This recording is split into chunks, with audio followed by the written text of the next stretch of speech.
You're listening to the Kelly Green Hour for the Always Next Year Podcast Studio Network. You can find the team on our Twitter, @ANYPodcast, or visit us on our website, www.alwaysnextyearpodcast.com. And now, to bring us in, the Jackdaws. A fighting man I used to be, revered and feared through Killarney. Now I'm back, hitching with the wind. But if Mickey Flynn should ever find me, I'll throw me caution all behind me and square off on that son of a bitch again. He cracked open a river too, he beat me Sunday through and through, and such eagle my unconscious frame. I won me healthy sheriff fights, well lucky son still had me life since Mickey Flynn beat me dumb and lame.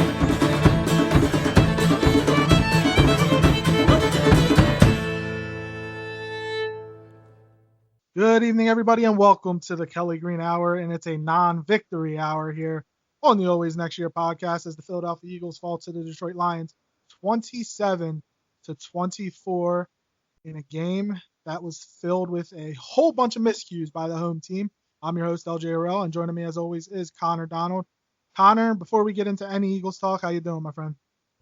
Oh, I'm still in the middle of buying a house, so I move in next week, so it's been a ride. So you have bought it and you've gone through all the inspections and everything? Yeah. Now we're just kind of like getting our internet provider, getting our power going, making sure the water's gonna be set up, all that fun stuff that you have to move over when you move a house, or buy a house, so. Yeah. I haven't had to go through that misfortune yet. I'm sure that'll happen sometime in the near future. But yes, I will remember these conversations when that happens and how much I'm going to probably hate it. Oh, but it feels so good, though. I mean, living in your own house. I mean, as much as you and Shane love to live together, I imagine you would love to be apart sometimes, so. Yeah, I can imagine that too. All right. So now that we've gotten through all the good stuff, let's get to the bad. The Philadelphia Eagles. Coming into the season, there were such high expectations with this team. Before we get into the specifics of the game against Detroit, did we overrate this football team? We very well might have. But I think it's like, it's a law in Philadelphia sports that if we hype a team up, they're bound to disappoint that next year. The Phillies? The Phillies, right? Currently the Eagles, but it's early. It's very early. If there's one thing I've learned from some people on Twitter, it's early, and we got to remain optimistic that things will turn around. And I do remain optimistic. But, we might have overhyped it a bit because I guess at the same time we do have to remember we have one of the oldest teams in the NFL. Yep, third oldest roster. Yeah, you were bound to see situations but I mean, at the same time, I'm also sitting there and I'm like, we're relying on a 29 and a 32-year-old wide receiver to carry our wide receiving core when we drafted one in the second round. So I think there's too much leaning on age going on, and we need these younger players to produce and make the plays happen. My thing is, in the preseason, when they were going through camp, when they had to practice with the Ravens, and I'm not going to say games because a lot of guys didn't play, there was all this talk of the depth that the Eagles have, especially on the offensive side of the ball. We know what we have in Deshaun, we know what we have in Alshon, and excuse me, to an extent, we know what we have to Nelson Aguilar. But there was all this talk about, J.J. Arcega-Whiteside, he can be really good. Why don't we think about trading an Alshon or getting rid of an Ellie? Because boom, we have JJ and he can just jump right in and be productive. We've seen it over the last couple of weeks. He played about 75-ish to 80% of the snaps against the Lions. He had like one catch. And Mac Hollins, who last week said he'd much rather be a special teams player than a starting wide receiver in the NFL. This is who we are depending on right now. And that is not a good look. No, absolutely not. And you said trading Nelly or Alshon.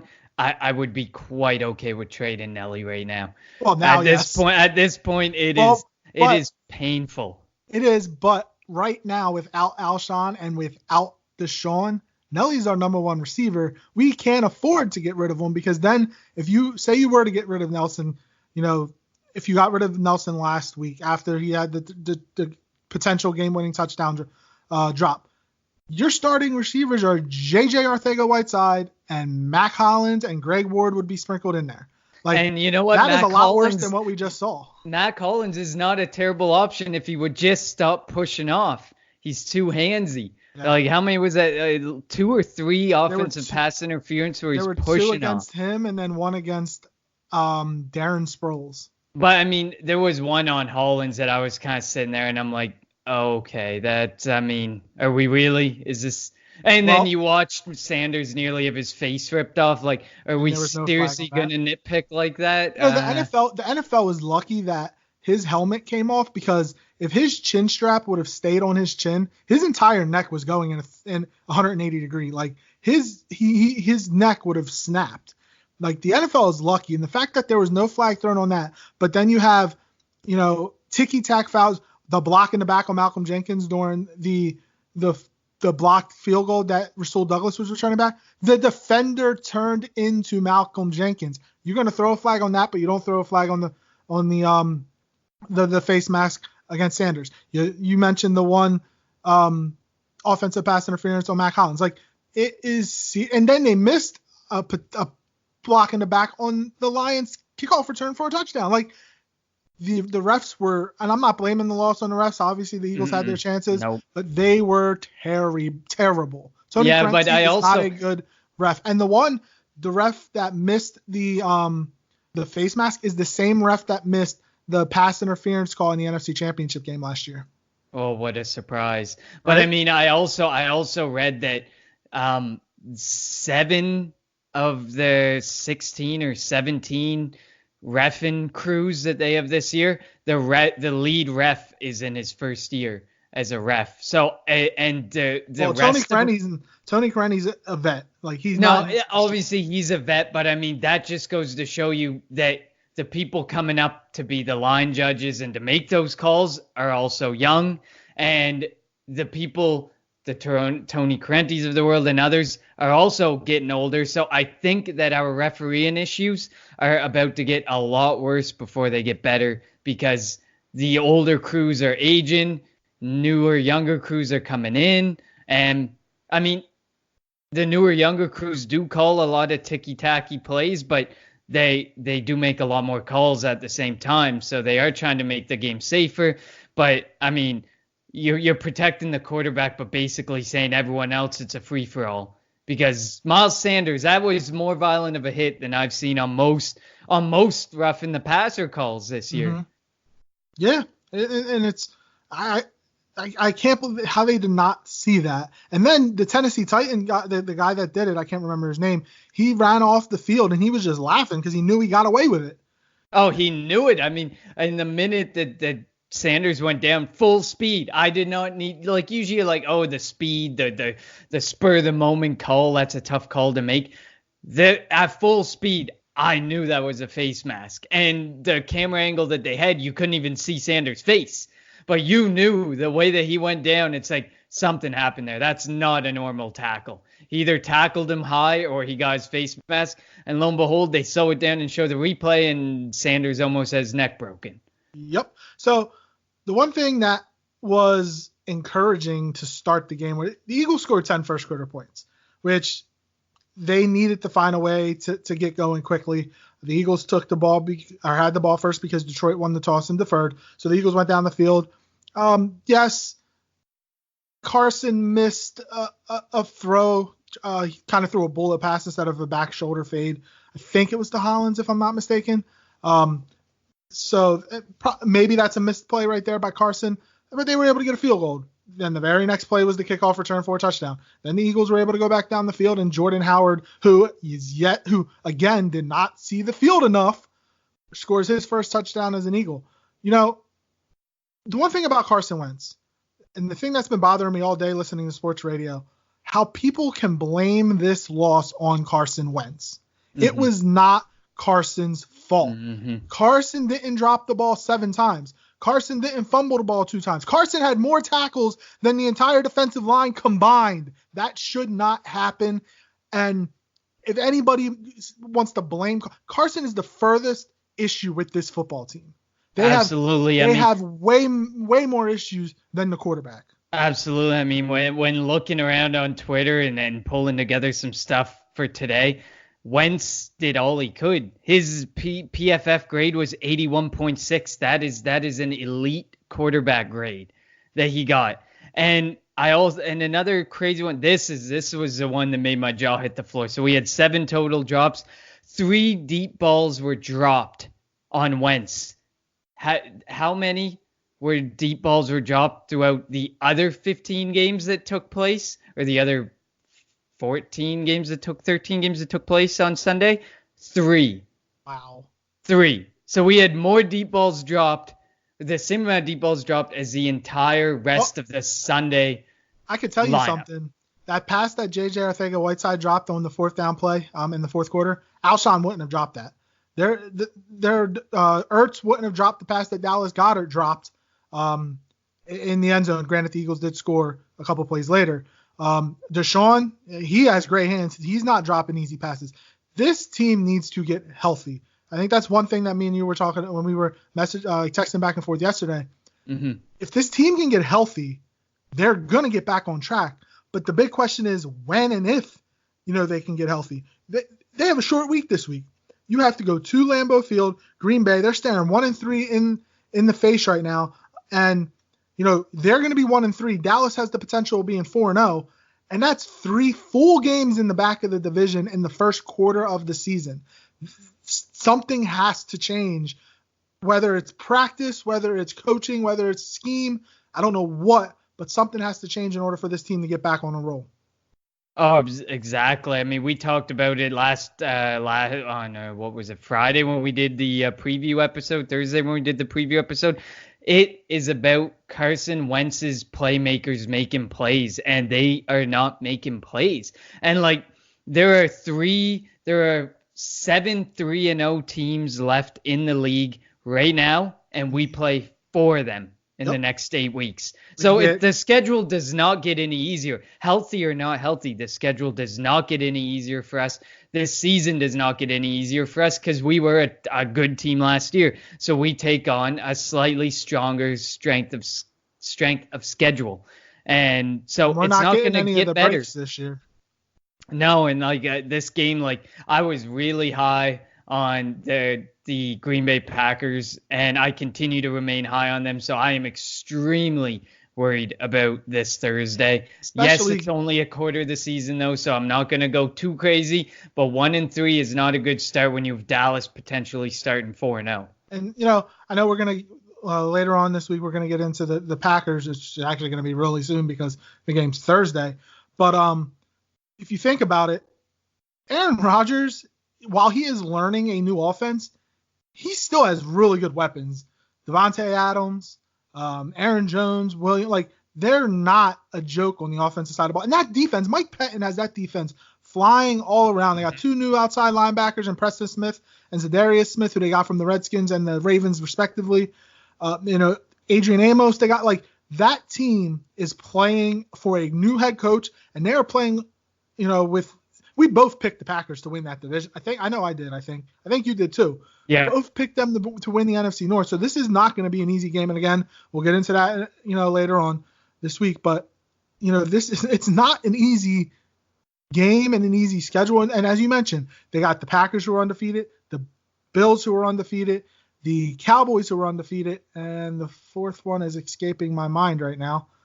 I can't remember right now. I just saw this stat and I was like, oh, good. Maybe it's not Minnesota because Minnesota, whoever it is, we'll get to it, when we get into that sort of Green Bay segment later in the week. But still, not only does the team have to get healthy, but they got to find a way to start playing better. I posted on the Always Next Year podcast Twitter, I retweeted that one play where the Lions had a 3-man rush.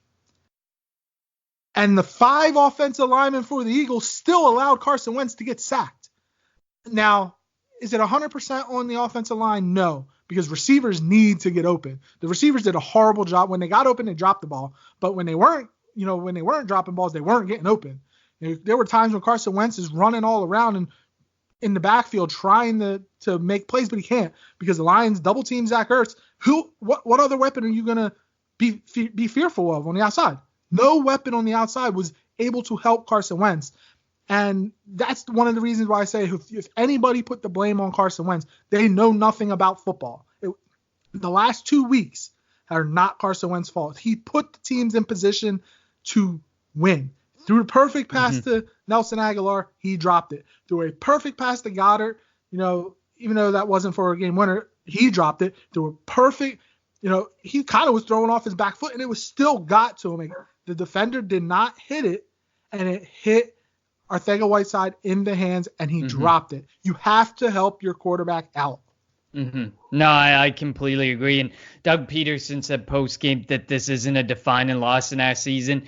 I would argue that the last two are hugely defining games in this season if we end up not making it. We're going to look back, and these are the games that a playoff contending team wins and a team that misses the playoffs loses. And we're that team that went out of the way. And I mean, I don't want to overreact to the fact that we're only 3 games into the season, but they are huge defining losses because they are wins we should have gotten. I mean, this game, you look at the final team stats, we led basically every single offensive statistical category. It's not that the Lions were that much better than us. It's that we had too many miscues and we could not capitalize on the field position we were given, like ever.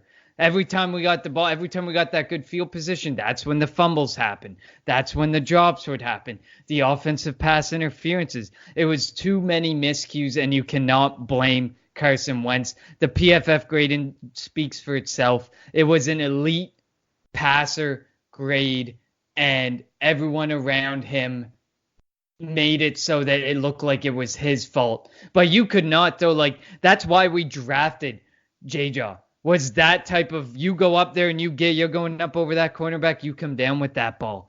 That's why we have Goddard was for going up and get it, but you could not have made Dallas Goedert's job any easier by giving him that basket catch there in the end zone. It was just painful to watch. It was the miscues. It feels like we're watching first year Nelson Aguilar all over again, but not just Aguilar. Hollins with the offensive pass interference, J-Joe with his rookie mistakes, forgetting what made him so dominant in college, and maybe Goddard worrying about his injury too much. Yeah, it's so worrisome and bothered because we had such high expectations for this team. And again, the injury bug is biting. Dillard, who got rolled up on, they say he's fine, but I mean, who knows? It could have been some type of MCL injury, and who knows if that will flare up. Peters got sick. I don't know if he got sick because of the heat or whatever. He came back in the second half. That was good that he was able to come back, but he still missed some snaps. Ronald Darby is going to be out a couple of weeks, which isn't a big loss because the secondary plays better without him. That should say a lot. Douglas has really stepped up the last couple of weeks. I still, in my opinion, I'm still going out and making a trade for Jalen Ramsey if it's at all feasible, because he'll just bring a different aspect to the defense. Cut off half the field, we can figure out the other side if need be. Sidney Jones hasn't really played well. The only thing about Sidney, and even with the rest, I don't know if it's, again, I still don't know if it's a system thing, but they still play 5-10 yards off of receivers, which gives easy 7-yard routes, which makes a 1st and 10 into an easy 2nd and short, or a 2nd and 8 into an easy 3rd and 1. That's something we need to figure out. But they need to figure this out offensively. The defense, which was where we thought was possibly going to be an issue, they've kept us in games the last 2 weeks. Oh, yeah. And this is without Fletcher Cox, your best player, being any type of factor. He has done nothing in the first 3 games of the year. And if he doesn't help that he gets double teamed a lot because Malik Jackson and Tim Jernigan aren't there. But if he can find a way to get back to being Fletcher Cox, then we might have something. And I'm going back to this. I really think Howie missed the boat on Jadeveon Clowney. I know you were high on Josh Sweat, high on Vinny Curry, high on somebody, and Derek Barnett. They're not doing it for me. You get a Jadeveon. If you were to have a Jadeveon Clowney type on this defensive line, we would see a huge difference. The Eagles' defensive line has a combined 1 sack. The team has a combined 2 sacks. They're not getting the job done right now. No, and I mean, you just alluded to the 2 sacks. This is something that just painfully echoes that I regret my sentiments earlier in the season about not going for Jadeveon Clowney. That is the least amount of sacks in the first 3 games for the Philadelphia Eagles since sacks became a statistical category in 1982. So, I mean, you can go up and down. We can talk about stats all day. It's ugly. We are shattering statistical and not good ones. Right, not good statistical records like that since sacks first became a stat. It's the lowest. Like that, we're hitting the lowest of the low points. Like even Derek Barnett, Derek Barnett and Brandon Graham were looking good in prior games, but they weren't even getting the pressure on at all on Stafford. Was Matt Stafford's jersey even dirty? Like, did anybody get near him the entire game? He could have baked a cake. He could have had a picnic. He had so much time to throw the ball in that pocket. And I mean, I kind of want to point this fact out. Ron Jaworski tweeted this out too, this stat that really stood out to me. So when the Eagles blitzed Matt Stafford, this was on 8 snaps. He had a 62% completion rating, 10.1 yards per attempt, 1 TD, and a 136 passer rating. When there was no blitz and just a base rush, which was 25 snaps, it was a 54% completion, 5 yards per attempt, 0 TDs, and a 68 passer rating. So, I mean, we look at the stats, but the sacks and speak to how we kind of allude to how bad it is. But, like, I think this stat here alludes to how important it is to have a multitude of players supporting our secondary. The more people you have out there supporting the secondary, the less that Stafford was able to do, which I think speaks volumes to Howie.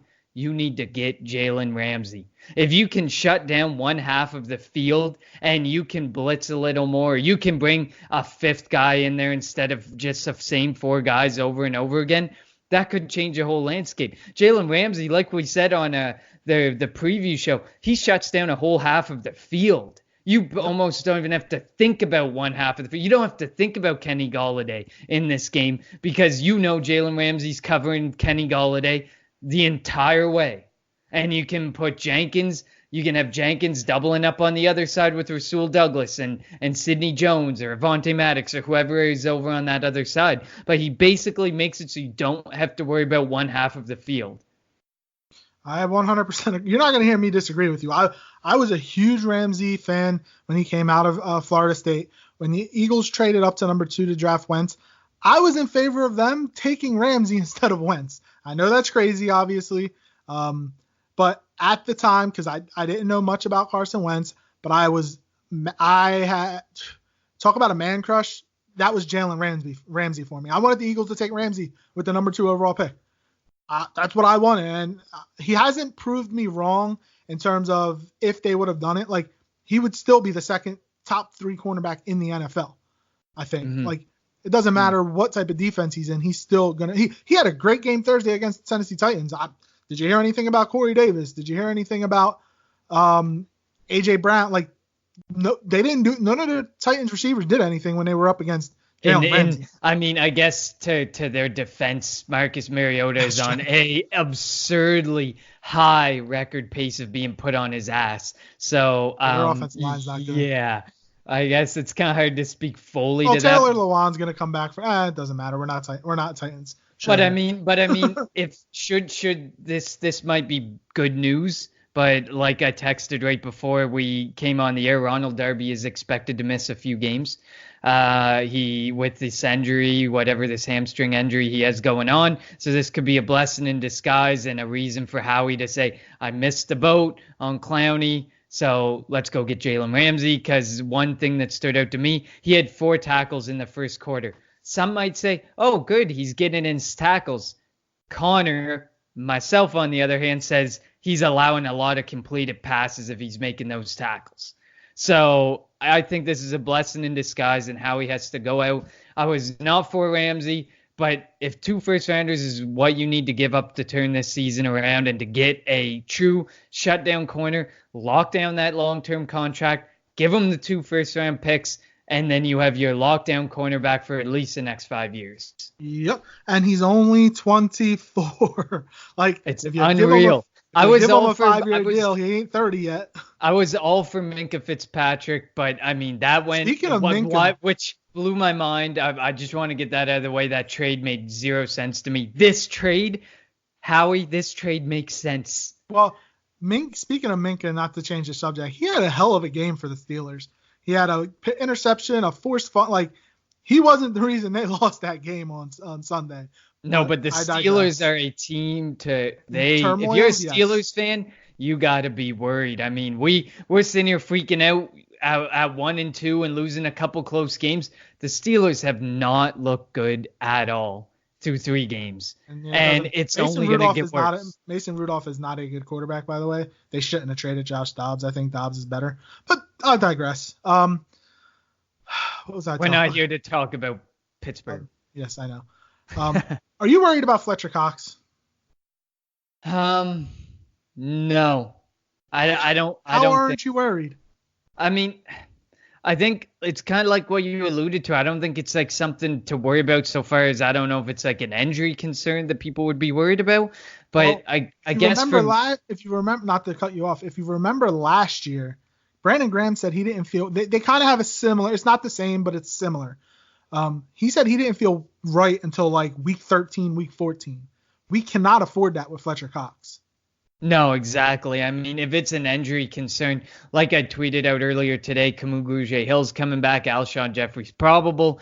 I'm sitting there and I'm saying you need that extra time. We're only a quarter of the way into the season. If Fletcher Cox needs the night and the extra 10 days there to recuperate, like maybe give him the rest. I mean, I don't know. Like, I mean, we're very thin at defensive tackle. And I think like you alluded to earlier in the episode, he was probably relying on Malik Jackson and Tim Jernigan rotating in and out, really helping take a lot of pressure off him. And if you're eating double teams constantly all season, it's going to really take a toll on Fletcher Cox. He needed Malik Jackson and he needs Tim Jernigan to get healthy ASAP.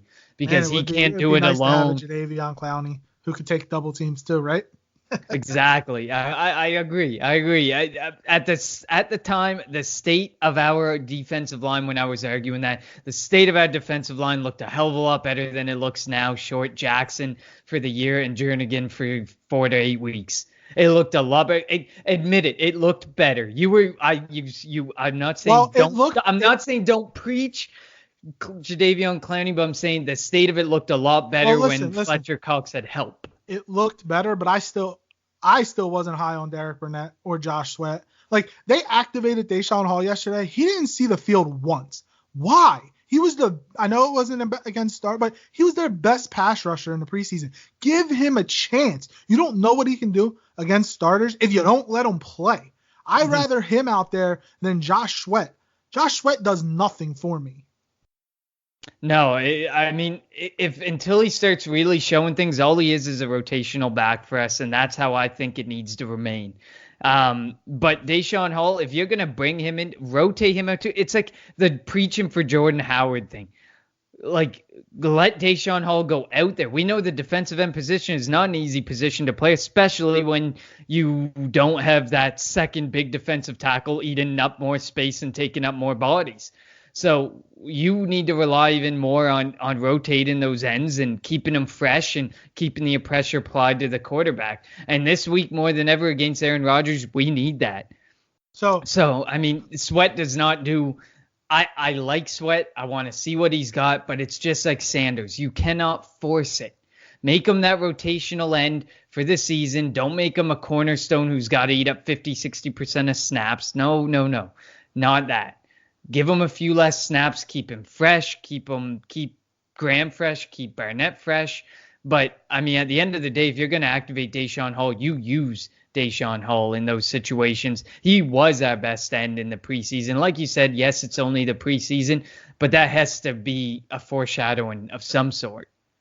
You would hope so. I mean, the fact that he didn't get any play on the defensive line is mind-boggling, especially for a team that cannot get any pressure. You mentioned the stat. The 2 sacks that the Eagles have, and one is only by a defensive lineman, Tim Jernigan, is the lowest since 1982, since they started recording sacks for the Eagles. Like, this is beyond frustrating. I mean, we're not as bad as the Denver Broncos, who have 0 sacks, which is shocking when you have Bradley Chubb and Von Miller on that defensive line. But still, it just doesn't make any sense. And the fact that they haven't gone up against good offensive lines yet is what really bothers me.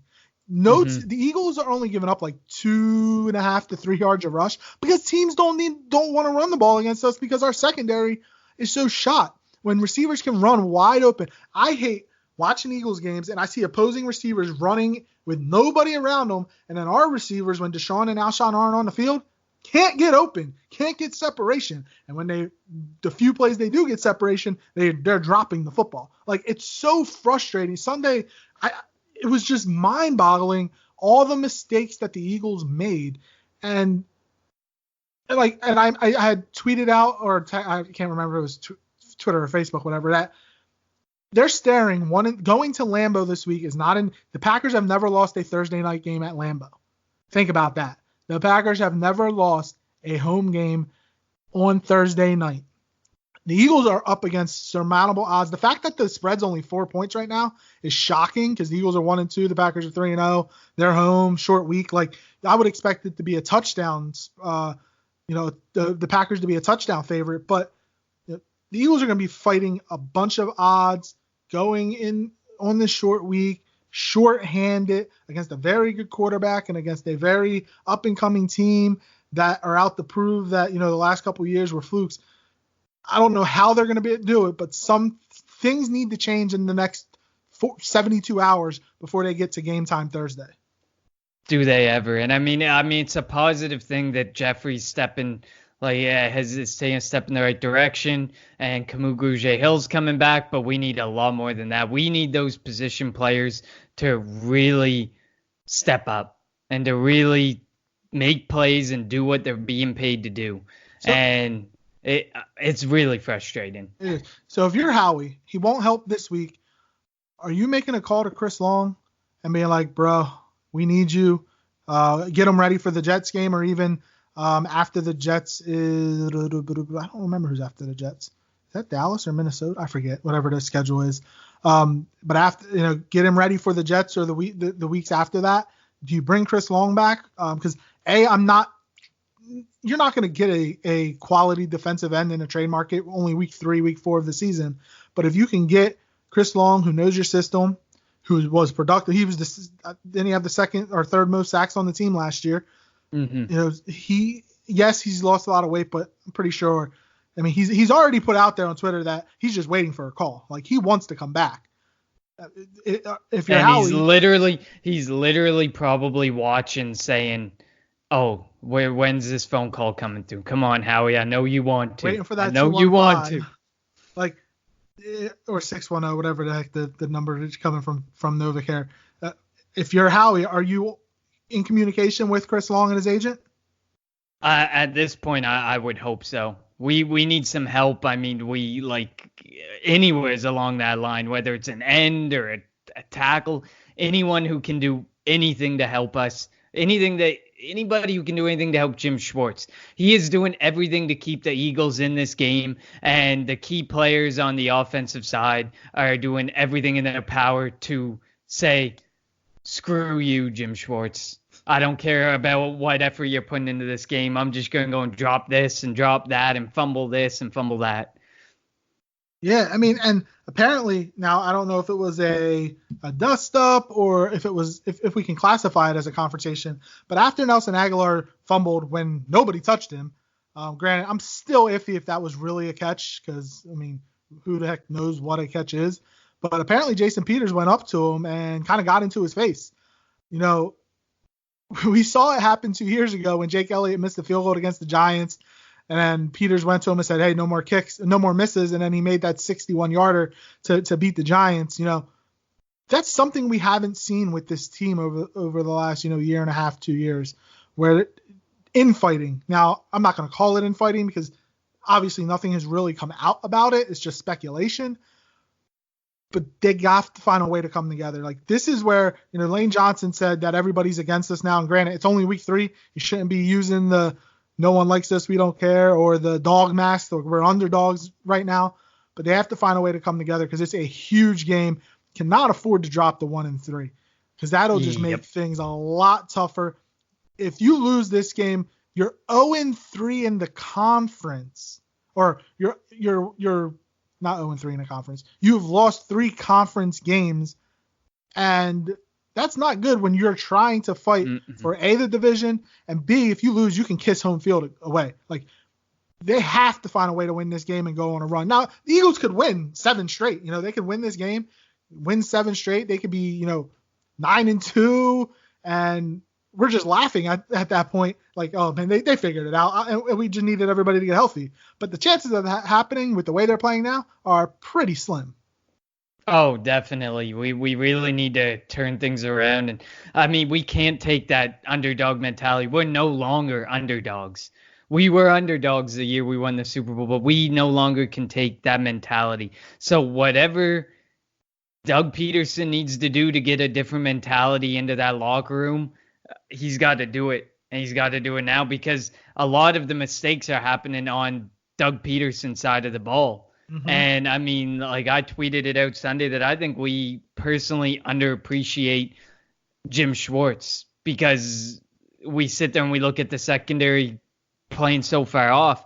But when he needs to, he methodically mixes things into the game that make it so it's a difference maker and to keep the games close for us. So he knows what he's doing, and he's doing the best he can with what he's got.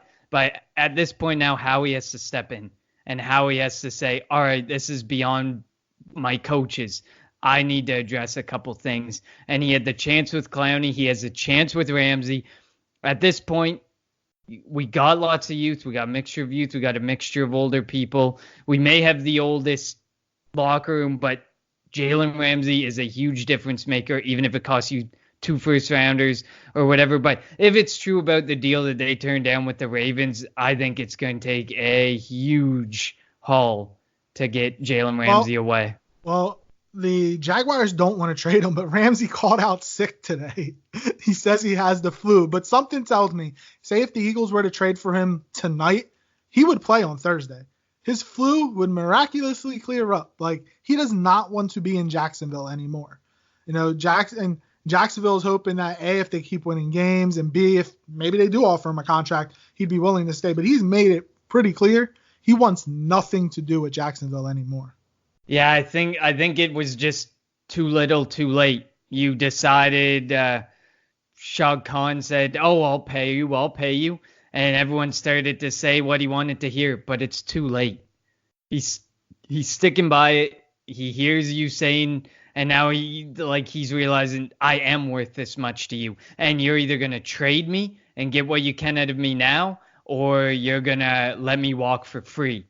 So at this point, it would not hurt Howie to be on the phone and saying, what will it take to get you away? You know he's going to walk for free at the end of the year and get a massive contract because he doesn't want to play for you guys anymore. He wouldn't really walk for free. They would franchise him. Like, he might not sign the franchise tag, but they would franchise him. They wouldn't. But we all know what happens when there's no franchise tag signed. They eventually go. At this point, it's like how he's got to be on the phone and he's got to be saying. We all believe that Howie Roseman is the best GM in this city. He's got to prove that again. Like, he did what we thought was a masterful job of putting this team together. It's time for him to improve it. You cannot watch this team every Sunday and be like, yeah, we have a championship contender team. This isn't a championship contender team right now. I'm gonna be straight up with you. It's not a championship level team right now. You have to improve it. Getting Ramsey would be a good start. Letting Jordan Howard get some more run, but Miles, everybody getting healthy. Like once all this happens, then the level of the team will, begin to rise again. But is it going to happen is the big question. Yeah, I agree. It's tough to watch, and how he has to realize that this is beyond, like, it's beyond a strategy thing now, and it's beyond something that Doug Peterson can do, and he has to find some support to help this team out. I mean, yes, we can preach Doug Peterson needs to run Jordan Howard more, but there's a lot of other aspects in the game. Running Jordan Howard more is not gonna change everything to the extent of a Jalen Ramsey or Jadeveon Clowney to that defense and what it would mean for that defense. All I know is in a very short period of time, the Eagles have to find a way to come together. Carson Wentz has been getting hit a lot the last couple of games. The offensive line cannot allow a 3-man rush to sack the quarterback. 5 guys cannot just be standing around. If these young guys are going to be playing, they got to find a way to get open. Zach Ertz is going to be double teamed a lot.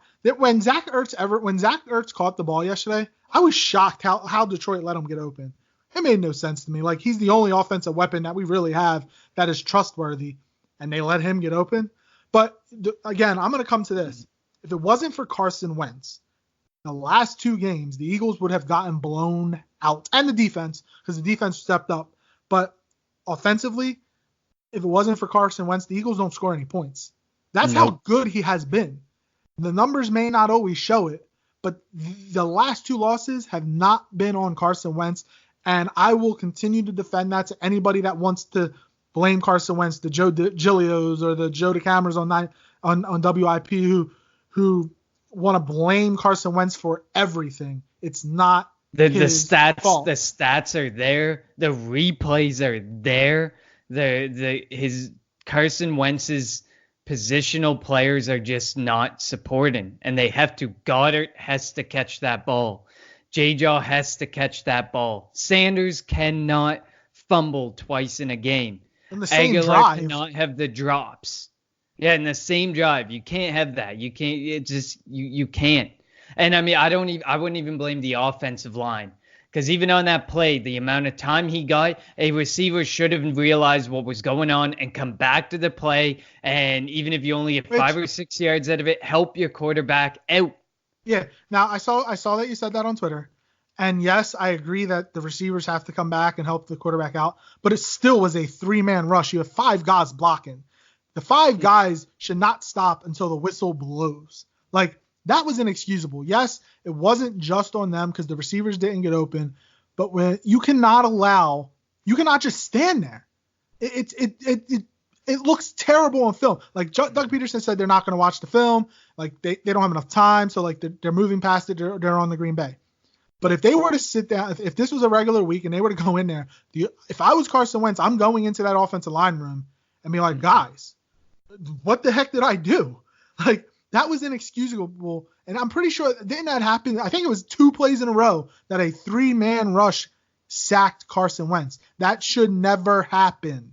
Nope. Absolutely not. That is true. That is inexcusable, and I get that. But I mean, it's a whole team effort, and it's on the whole team to realize what the situation that's happening. There was no way it was a Hail Mary called on that play, and everyone's running with their heads down and turning around to look to make sure the ball's coming their way. You cannot tell me that's a play call that was made there. Someone needs to realize the situation on the offensive side of the ball too and come back and help out the situation. But you can't make up excuses. It's inexcusable. Everywhere you look on the field, it's inexcusable, the type of play that we've been seeing. All I know is I can't wait for Alshon and Deshaun to get back healthy. I can't wait for Goddard to get to 100%.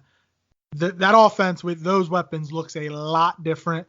Things open up for Nelson. Things open up for Zach Ertz. Things will open up for the running backs. As much as we shake in fear over the Green Bay Packers game coming up, we need this game and the break that comes after it, because we need to get that 100%. Well, the 10 days will help, and also facing the Jets afterwards will help because the Jets are not a good team.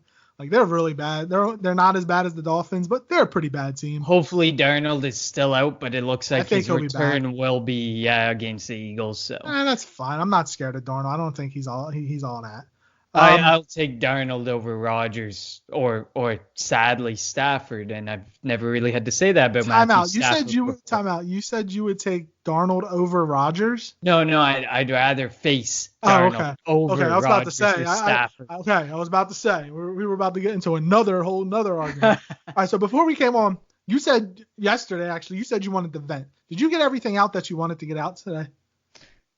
I think so. I mean, for me, the venting just got worse and worse with every stat that I saw shared on Twitter. I was like, 2 sacks, 7 drops, more drop deep balls than the rest of the games that took place on Sunday. I mean, come on. It's inexcusable. And I mean, we can't use the word inexcusable enough apparently today. But yeah, I think I got as much out as I'm going to get out. And I'm looking towards tomorrow's episode where we get to talk about Green Bay and we get to bring positivity and the potential. Wait. Positivity? There's going to be positivity? We're going to try and be positive. We have to Camus Hill's coming back. Alshon Jeffrey should be playing. I mean, there's some things to be positive about. I mean, even if Deshaun Jackson isn't back, if you have Alshon Jeffrey back, imagine the difference that's going to make for Nelson Aguilar and Zach Ertz, the pressure off of them. Mac Hollins. He has to be. It only bring pressure off of them if Alshon's 100%. I don't know if he's 100%. After this episode, I think we just need it. We need to bring a bit more positivity tomorrow to the show. I can't. Let's be real. I'm just gonna say this. Friday's review episode of, if we do it Friday, of this Eagles Green Bay game. Oy vey. That's all I'm gonna say. I just have I don't know. I have a bad feeling. Hopefully by tomorrow my feelings change, but I don't know yet. There's not much it's going to change it except just seeing the game and seeing a whole different Eagles team go out there or on seeing Thursday that we traded for Jalen Ramsey tonight or tomorrow or that. Yeah, but I think it would have to happen before like end of day tomorrow or he won't be able to play. So I think he has to be on the roster by Wednesday at 4:00. I think. Because I don't know if that's the same for the Thursday games or not. But. Because if you play Sunday, they have to be on the roster by Saturday at 4. So I think by the day before at 4. So basically, what you're saying is Howie, do your thing. All right. So before we finish off, this segment was brought to you by Just Food Catering. Go visit our friend Rob at 4920 York Road in Buckingham, PA. Or you can give them a call at 215-794-3663. Get some good eat-ins for Eagles games or for breakfast. It does not matter. Connor, you can be reached at Connor10. That's Connor TEN on Twitter. I can be reached at LJ Harrell54. That's LJ HARRELL54. Or you can reach the Always Next Year podcast at ANY Podcast. Don't forget to rate and review, subscribe. You can go to our website, alwaysnextyearpodcast.com. Let us know how we're doing. Any suggestions on how we can improve the show? If you want to be a guest, let us know. We'll bring you on. We love talking football. We can never have enough. Never talk enough. It would probably make these loss episodes a lot better if we had somebody else on also to help us suffer through this. The more to suffer through, the more but we can like feed off of each other. Maybe it becomes, I don't know. Before we sign off here, did you see that thing going around about the guy that that was helping out at a fire, catching babies, and what he said? Yes, I saw that. Philadelphia fans are so savage, by the way. He's like, he was catching those babies, looked at the camera, unlike Aguilar. Oh my Lord, that was funny. Yep, it feels like we're back to like year one Aguilar and all those drops. I mean, we don't want to relive that, so please. So he needs to get better. He needs to put some glue on your fingers, get some new gloves. I don't know, do something by Thursday night. Yeah, you can't be fumbling the ball when nobody touches you. All right, for Connor, I'm LJ. Thank you for listening to the Kelly Green Hour here on the Always Next Year podcast. We'll be back later this week with a preview of the Philadelphia Eagles and the Green Bay Packers on Thursday Night Football. Thank you and have a good night. A fighting man I used to be, revered and feared through Killarney. Now I'm back to hitching with the wind. But if Mickey Flynn should ever find me, I'll throw me caution all behind me and square off on that son of a bitch again. He cracked open a river too, he beat me Sunday through and through, danced a jig over my unconscious frame. I won me healthy sheriff fights, well lucky son still have me life since Mickey Flynn beat me dumb and lame.